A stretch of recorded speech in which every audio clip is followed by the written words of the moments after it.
Gizotxo. Pizti mitologiko hau, Nafarroako eskualdean, Donesteben eta Bizkaian, Zeanurin eta Arratian aipatu izan da batipat.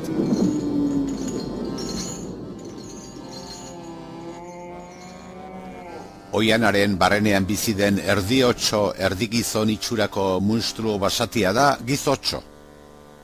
Izugarrizko indarra du eta gauez ateratzen da, kate batzuk zintzilika dituela.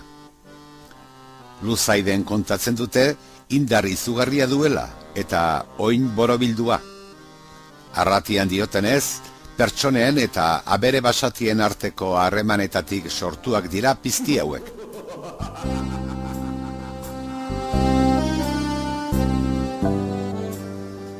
Behin batean, Urkia mendian ikusi zuten Gizotxo, Zeanuriko agina oran zaldera zijoala, eta deiadar egin zioten han bizi zen emakume bati.